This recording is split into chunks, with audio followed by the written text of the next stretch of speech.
देखिए श्वेता जी, आप याद करिए कि इनके जितेंद्र सिंह तोमर होते थे जो कानून मंत्री थे, उनके डिग्री को लेकर सवाल उठाए गए थे। इसी प्रकार का चर्चा हुआ था और संजीव जी ही मेरे साथ चर्चा में थे। क्या क्या नहीं बोला गया था। मोदी जी को गालियां देना, ये कहना कि हम फर्जी पार्टी हैं, फलाना ढिकड़ा, पूरा विषय सुप्रीम कोर्ट तक गया और अंततोगत्वा आज जितेंद्र सिंह तोमर जी कहीं दिख नहीं रहे हैं। इनको रिजाइन करना ही पड़ा। वो राशन कार्ड मंत्री थे, उनका क्या नाम था, संदीप कुमार नाम था उनका। वो राशन कार्ड मंत्री के ऊपर इन्होंने कितने कितने डिबेट किए थे और कहते थे ये विश्व का सबसे कमाल का आदमी है, इससे बढ़िया तो राशन मंत्री पूरे अमेरिका, पूरे विश्व में कहीं नहीं है। बाद में कोर्ट ने फटकार लगाया तो राशन कार्ड मंत्री को दरकिनार कर दिया और आज तक राशन कार्ड मंत्री संदीप कुमार जी इनके दिख नहीं रहे हैं। विश्व में सबसे तेजी से पतन अगर किसी पार्टी के मंत्रियों का हुआ है, दे दनादन रेजिग्नेशन हुआ है, इन्हीं के पार्टी का हुआ है।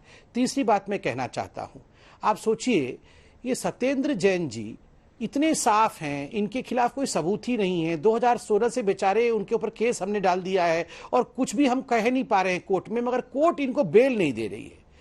श्वेता जी, विश्व की कोई भी ऐसी कोर्ट नहीं है कि दूध से धुले हुए भारत रत्न पाने योग्य सत्येंद्र जैन जी को बेल ना दे, वो भी सुप्रीम कोर्ट तक बेल ना दे। मतलब 4 महीने से वो जेल में रहेंगे मगर पाने योग्य वो भारत रत्न है, इतने महान हैं। ये इसलिए इनको प्रोटेक्ट कर रहे हैं सत्येंद्र जैन को और मनीष सिसोदिया को, क्योंकि डायरेक्टली अरविंद केजरीवाल तक पूरा विषय चला जाएगा। क्योंकि ये जो 50 करोड़ लिया गया, ये जो 10 करोड़ लिया गया, माध्यम तो सत्येंद्र जैन बने। आखिरकार ये हवाला का रूट गया कहां, किसने ये 50 करोड़ रुपए लिए? आम आदमी पार्टी के किटी में अगर ये पैसा गया, अगर उनके सर्वोच्च नेता के किटी में ये पैसा गया, अगर सत्येंद्र जैन से ये दरकिनार कर लेंगे, मनीष सिसोदिया से दरकिनार कर लेंगे, तो परसों के दिन प्रेस कॉन्फ्रेंस करके, जैसे इनके बाकी नेता जो छोड़ छोड़ के पार्टी में गए प्रेस कॉन्फ्रेंस किया, ये भी प्रेस कॉन्फ्रेंस करके बता देंगे। इसलिए विश्व में ऐसा पहली बार हो रहा है कि 4 महीने से मंत्री जेल में है मगर उनके खिलाफ ना कोई कह रहा है ना उनका इस्तीफा ले रहा है। और देखिए, मैं तो आज प्रस्ताव देता हूं, आपने कहा कि आपको विश्वास नहीं है कि कोई भी एजेंसी यहां पर तटस्थ होकर जांच करेगी।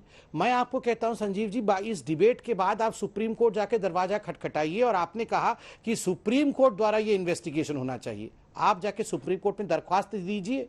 दरख्वास्त क्यों नहीं दे रहे हैं सुप्रीम कोर्ट में? केवल टीवी डिबेट में कह रहे हैं कि सुप्रीम कोर्ट के जज द्वारा यह इन्वेस्टिगेशन होना चाहिए। मैं चैलेंज करता हूं, मैं तो रोक नहीं सकता हूं आपको, आप तुरंत जाइए या अरविंद केजरीवाल जी जाएं। अब वैसे भी आधी रात को सुप्रीम कोर्ट खुलवाने में तो आप एक्सपर्ट हैं, आप अभी बोलिए कि सुप्रीम कोर्ट द्वारा जांच होगा, नहीं तो न्यूयॉर्क टाइम्स से जांच करवा लीजिए। आपका जांच न्यूयॉर्क टाइम्स ही करके वो आर्टिकल भी लिख सकता है और क्लीन चिट भी दे सकता है। देखिए, देखिए संजीव जी इस बात का जवाब देंगे, लेकिन उससे पहले रवि श्रीवास्तव बहुत देर से जुड़े हुए हैं और उनसे 10 सेकंड लूंगा जी, 10 सेकंड अंत में लूंगा सिर्फ। देखिए, दिल्ली पुलिस के बारे में इन्होंने कहा 83, वकील साहब बैठे हैं, शायद कोई वकील साहब उनसे पूछिए, वो जानते होंगे। 83 पुलिस कर्मचारियों के ऊपर कार्यवाही हो रही है। वो कौन से सरकार के हैं, कौन से सरकार के नहीं है, उससे कोई मतलब नहीं है। गलती किया है तो आपको भुगतना पड़ेगा। और आपने अमित शाह जी का नाम लिया, फिर से अमित शाह का नाम लेके कोई ठग रहा था, आप उसका कंपैरिजन कर रहे हैं सत्येंद्र जैन के साथ। मतलब सत्येंद्र जैन जी के ऑफिस से आपका कहना है कि सत्येंद्र जैन जी का नाम लेके किसी ने महाठग को ठग लिया। यही तो हम जानना चाहते हैं, कौन है वो सत्येंद्र जैन? रवि श्रीवास्तव जी, पहले आप अपनी बात रख दीजिए कि आपको क्या ये बात पूरी निराधार और पूरी तरीके से राजनीतिक रंजिश से प्रेरित लग रही है, या इस मामले में इतना मेरिट है कि इसकी गंभीर और गहन जांच चलनी चाहिए? देखिए श्वेता जी, जैसा कि सुकेश चंद्रशेखर का पत्र है, तो जिस तरह से हम लोग उसके लिखे पर विश्वास करके यहाँ पे डिबेट कर रहे हैं इतने सारे लोगों के साथ, तो ऐसा लगता है कि जैसे वो पवित्र पोप है और वो जो कह रहा है वो बिल्कुल तथ्य है, वो बिल्कुल सच है। और वो भी आपकी जो आपकी रिपोर्ट थी, वो रिपोर्ट कह रही थी कि शायद ये गाही का जो भी प्रोटेक्शन मनी की बात कही वो 2019 की है। तो आज 3 साल के बाद उसको पत्र लिखने की जरूरत महसूस हुई, तो क्या उसका प्रोटेक्शन हट गया था या कुछ ज्यादा प्रोटेक्शन चाहिए उसको? मेरा ये कहना है कि ये पूरा का पूरा मुद्दा बेबुनियाद है। अब तक पिछले 2 महीनों में मैं भाजपा की तरफ से कम 12 केस देख चुका हूं, एक्साइज से लेकर के अमानतुल्लाह का स्कूल और लो फ्लोर की बस और स्कूल के क्लासरूम और आज ये सत्येंद्र जैन की कहानी।